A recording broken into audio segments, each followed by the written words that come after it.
Semangat pagi, saudara-saudaraku di seluruh tanah air. Assalamualaikum warahmatullahi wabarakatuh. Salam, Namo Buddhayo, Om Swastiastu, salam kebajikan dan rahayu. Kali ini akan saya bentang tentang wawasan Nusantara sebagai salah satu bagian pembicaraan kita dalam pendidikan kewarganegaraan. Tentu ini akan saya sampaikan dengan dua etape. Yang pertama, saya akan berbicara tentang geopolitik dan geostrategi. Kemudian untuk yang kedua, saya akan bercerita tentang wadah isi dan tata lagu terkait dengan wawasan Nusantara. Saudara-saudara, saya harapkan untuk memperhatikan dan nanti memberikan tanggapan kepada saya melalui YouTube ataupun nanti akan tersedia form Google Form yang saya bagikan. Akan tetapi kritik adalah salah satu bagian yang saya inginkan sehingga saya bisa akan lebih prima untuk tampil-tampil di masa yang akan datang. Saudara-saudara yang berbahagia, tentang wawasan Nusantara ini, tentu kalau kita berbicara wawasan Nusantara itu apa? Kalau berbicara wawasan itu adalah cara pandang. Cara pandang siapa? Cara pandang bangsa Indonesia terhadap diri dan lingkungannya berdasarkan ide nasionalnya untuk mewujudkan cita-citanya. Itu wawasan Nusantara. Jadi kita disadarkan kepada diri kita, tapi juga melihat orang lain juga bahwa kita punya pikiran yang demikian sehingga kita bisa menerima pikiran orang lain tetapi kita tidak kehilangan eksistensi. Itulah wawasan Nusantara mengajak kepada kita memiliki awareness terhadap negaranya. Saudara-saudara yang berbahagia, seperti biasa, selalu jangan bosan untuk menerima disclaimer bahwa gambar, visual, foto-foto yang ada di slide saya bukan karya pribadi saya, melainkan unduhan dari dunia maya. Ini wujud komitmen saya untuk menghargai appreciation of quality kepada seorang orang yang memiliki creativity.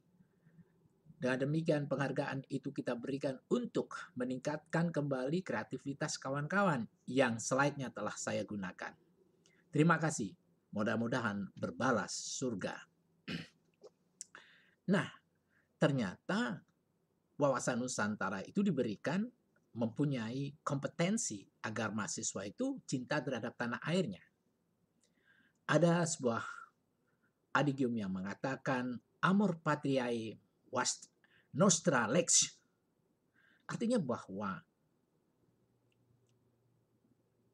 cinta terhadap tanah air adalah hukum yang tertinggi. Saudara-saudara yang berbahagia, cinta tanah air adalah hukum kita. Yakni tanpa pro patria, siapa lagi yang akan bisa mempertahankan tanah airnya? Ternyata cinta tanah air bukan monopoli sebuah negara, tapi dunia mengajarkan kepada putra bangsanya untuk cinta terhadap tanah airnya. Amor patriae nostra lex. Saya mengutip The Founding Fathers of Indonesia, Insinyur Soekarno. Katanya, aku tinggalkan kekayaan alam Indonesia ini, biar semua negara besar di dunia ini dengan Indonesia iri ya, dan aku tinggalkan katanya hingga bangsa ini sendiri yang bisa mengolahnya. Bung Karno sudah sadar, dia seorang insinyur tentunya, sudah memiliki prediksi yang berlipat ganda ke depan, bahwa nanti akan hadir teknologi yang mampu mendeteksi kekayaan alam tanah airnya. Buktinya, bahwa kemajuan teknologi bisa melihat bahwa Indonesia prima di dalam flora dan fauna, tapi juga banyak nutrisi yang ada, biodiversity, kekayaan alam dan keragaman hayati yang ada, bahkan mineral ada di dalam bumi pertiwi Indonesia Raya ini. Saudara-saudara, saya akan ungkap tentang geopolitik. Geopolitik adalah suatu teori tentang geografi dikaitkan dengan konstelasi politik. Inilah geopolitik Indonesia untuk menyadarkan kawan-kawan bahwa berkembang di dunia ini teori-teori yang pada suatu saat teori itu juga bisa memberikan nilai ancaman kepada negara kesatuan Republik Indonesia. Namun juga dengan memahami geopolitik ini seakan-akan adalah suatu sinyal memberikan kita suatu yearly warning, jadi sebuah peringatan secara dini kepada kita untuk bisa berjaga-jaga di dalam pengetahuan, berjaga-jaga dalam sikap untuk mempertahankan tanah air tercinta. Saudara-saudara mahasiswa yang berbahagia, saya ambil sebuah tulisan dari karya Friedrich Ratzel. Friedrich Ratzel merupakan pencetus teori ruang, Lebensraum, dalam bidang sosial kebangsaan. Kata beliau, teori ruang ini, bahwa negara itu bersifat sementara. Ini memang nanti apakah benar? Dan kalau benar, ini adalah suatu warning kepada kita. Hati-hati, negara lain pun bisa invasi terhadap negara Kesatuan Republik Indonesia yang kita cintai itu.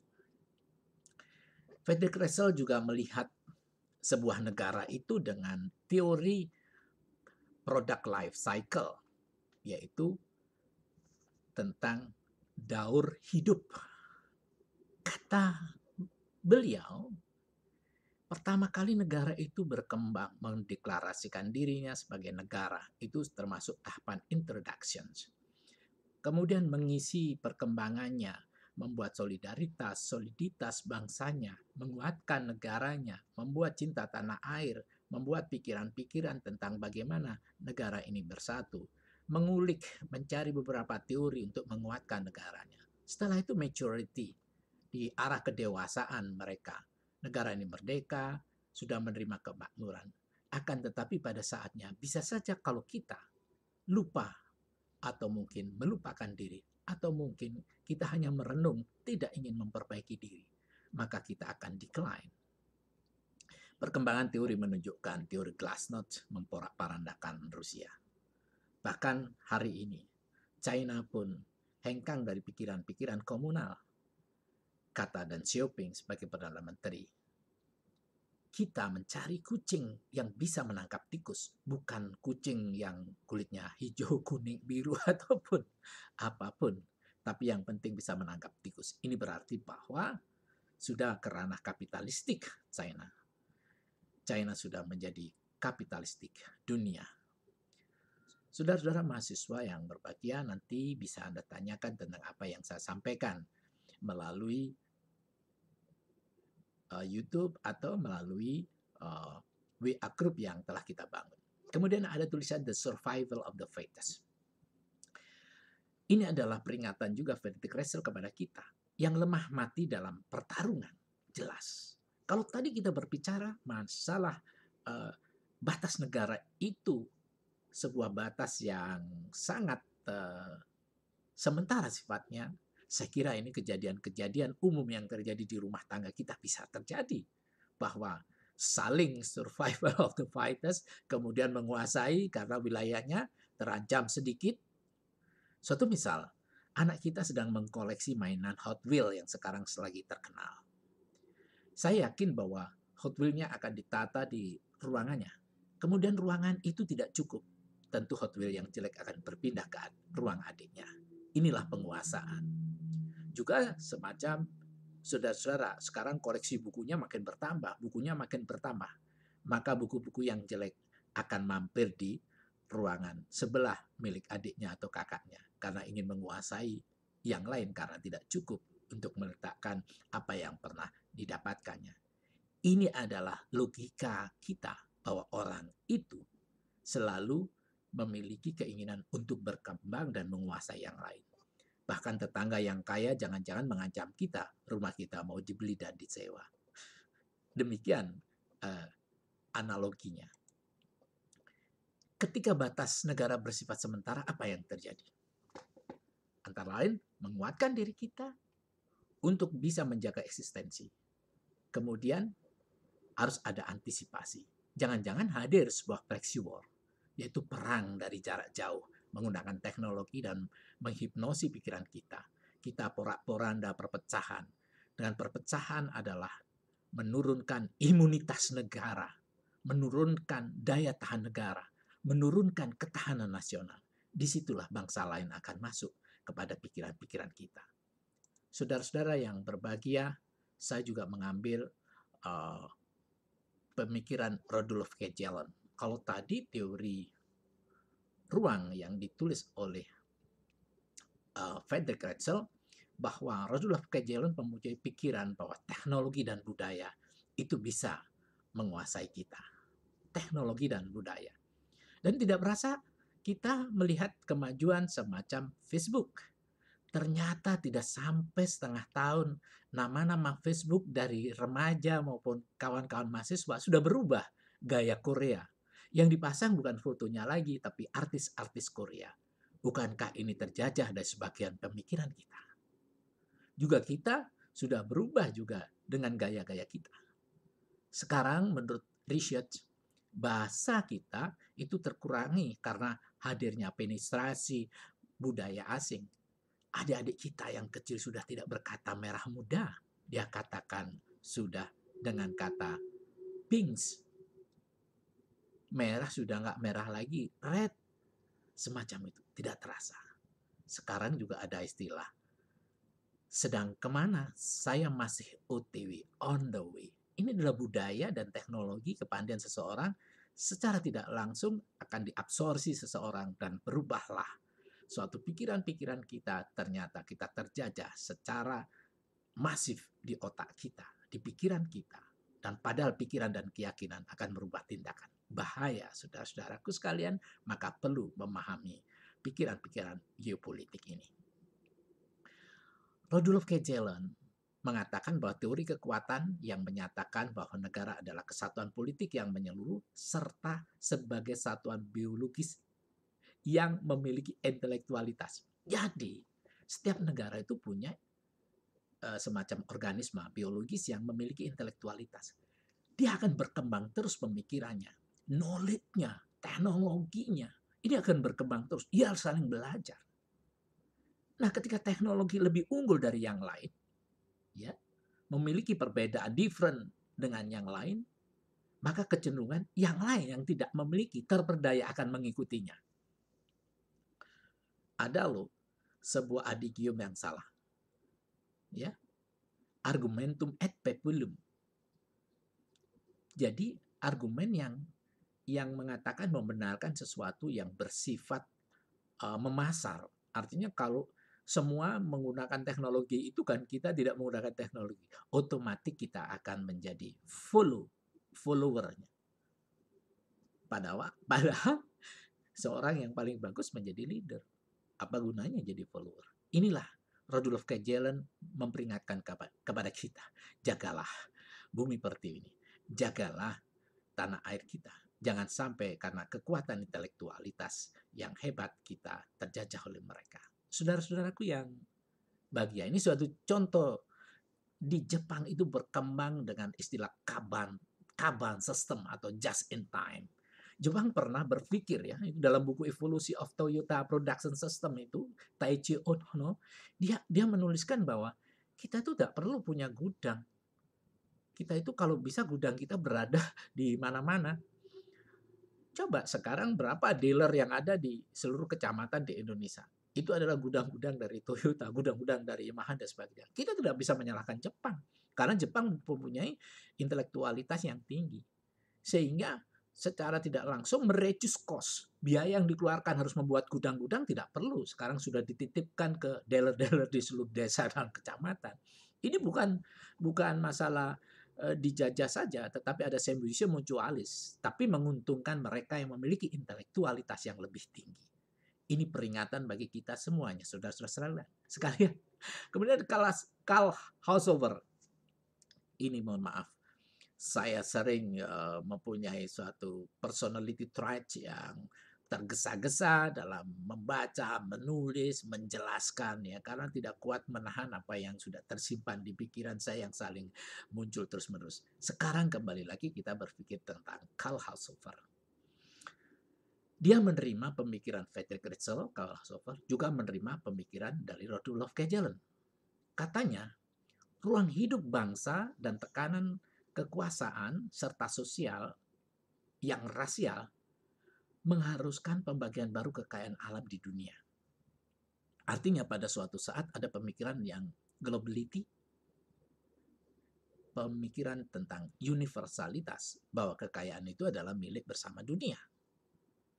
Dan secara tidak langsung orang yang menginginkan hidup dan sebagainya kemungkinan akan invasi secara terbuka maupun tertutup atau secara diam-diam kita menguasai. Inilah ruang hidup ya yang karena tekanan kekuasaan dan sosial. Kemudian dia menginginkan ini adalah hal yang biasa ketika kita menguasai yang lain. Pada suatu saat mari kita riset. Apakah bangsa kita adalah bangsa yang under? Dan apakah bangsa kita juga tidak berjaya di negara yang lain? Ini yang perlu saya tekankan kepada saudara-saudara. Berapa kira-kira bangsa Indonesia yang di Saudi Arabia? Wow, 1 juta orang. Berapa yang di Hong Kong? Berapa? Tapi juga ada bangsa lain yang di tempat kita. Itulah hukum global yang terjadi. Dan kewaspadaan kita itu boleh dilakukan, tetapi tidak boleh xenofobia.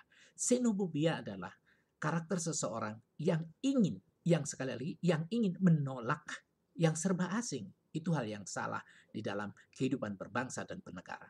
Kita tidak menolak kehadiran orang asing. Kita tidak menolak orang lain berinvestasi. Tetapi kita tetap memperbaiki diri. Bagaimana kita ke depan memiliki daya saing yang sangat luar biasa. Itu akan lebih bermoral daripada kita hanya melakukan suatu pikiran-pikiran rasial. Ini ada pemikiran yang kaitannya dengan wilayah laut. Res nullius. Katanya laut tidak ada pemiliknya. Laut tidak ada pemiliknya. Nanti kita cari siapa pemikirnya. Apakah ini John Selden atau Grotius? Ini apakah yang disebut dengan istilah mer clausum atau mel liberum? Mel liberum itu adalah bahwa laut itu milik bersama. Nanti kita lihat ini pemikiran siapa. Saya minta saudara-saudara untuk membangkitkan dirinya untuk mencari, menambahi pengkayaan terhadap wawasan Nusantara untuk mencari bagaimana pikiran res nullius dan res communis itu diperjelas biar ngerti asal-usulnya.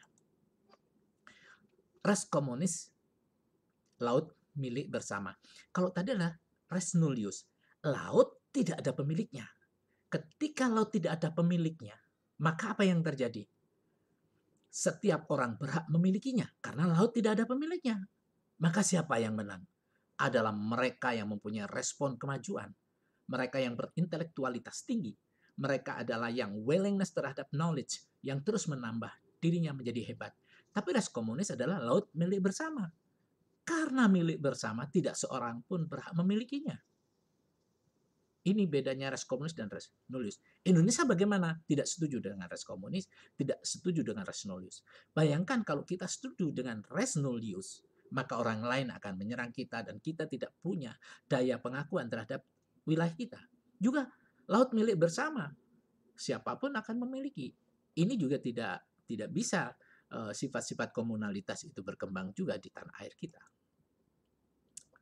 Ini Ulpian, seorang orang berpikir bahwa the sea is open to everybody by nature. Katanya bahwa laut itu setiap orang secara alamiah memilikinya.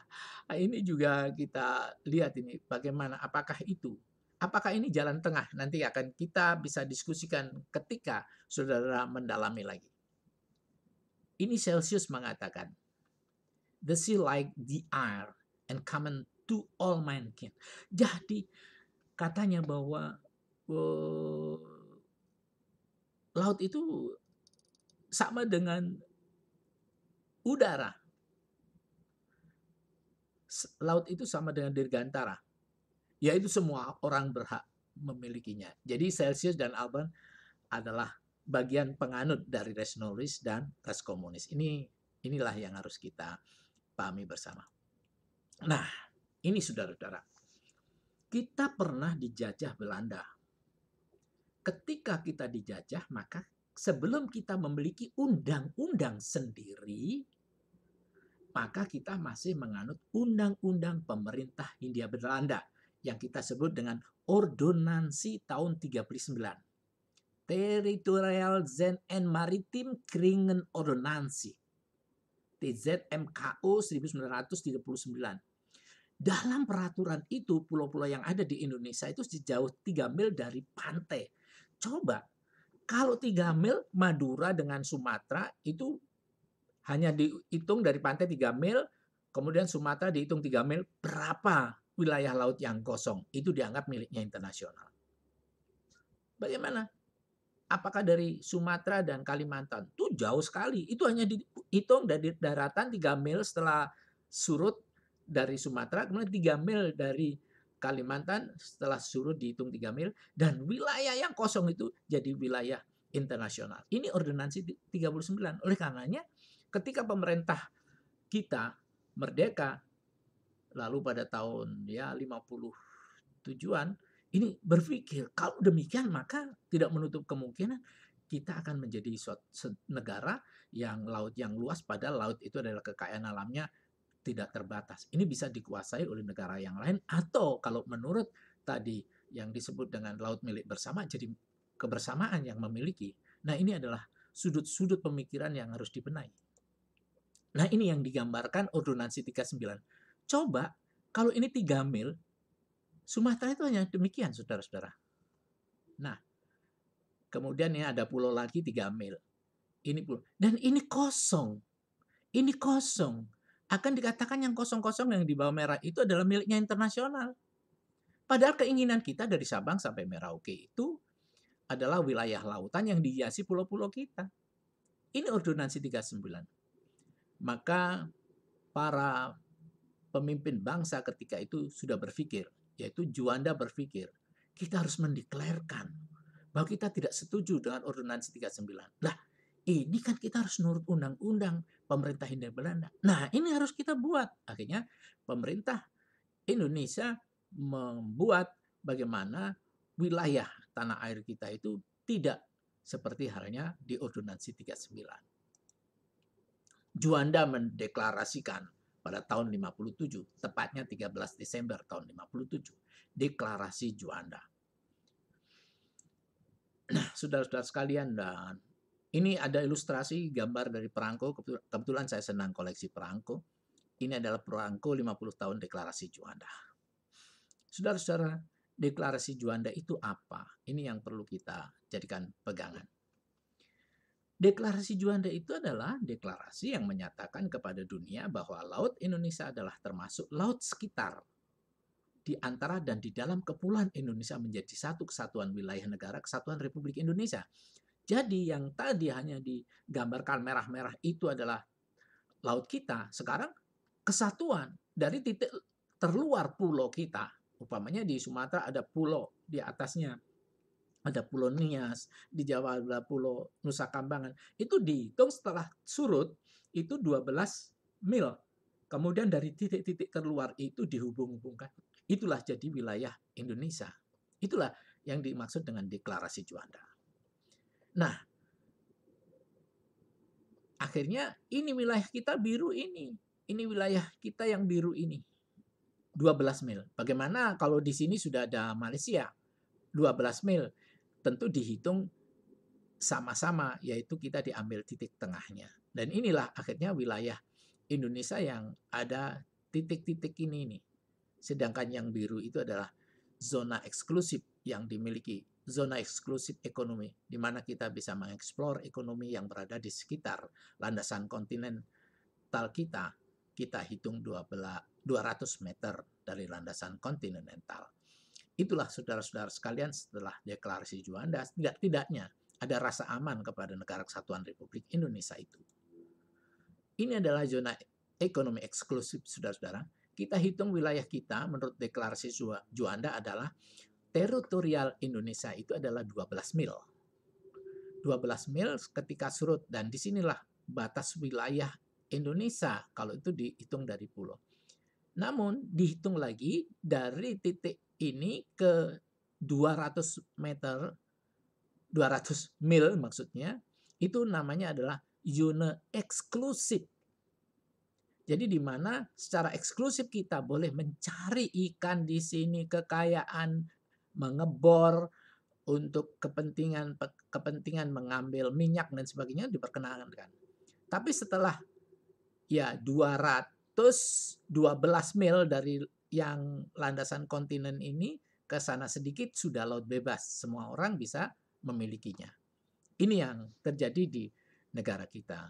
Jadi kita sekarang sudah merasa bahagia ketika tanggal 13 Desember 1957 Juanda mendeklarkan tentang laut kita 12 mil dihitung dari titik terluar pulau setelah air itu surut. Kemudian zona ekonomi eksklusif mendapatkan pengakuan ketika diadakan semacam pertemuan di bangsa-bangsa yang berada di sekitar kita, tentunya untuk menerima pemikiran bersama yang terjadi pada tahun 1982 yang lalu.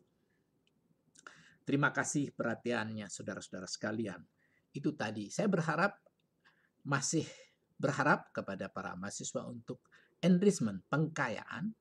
Jadi mengkayakan dengan cara untuk mencari kembali pemikiran-pemikiran terkait dengan sebuah galian-galian dari ketika mengikuti kuliah ini, ditambah lagi enrichment, mengkayakan dari Google atau dari informasi lain atau mencari MOOC yang lain.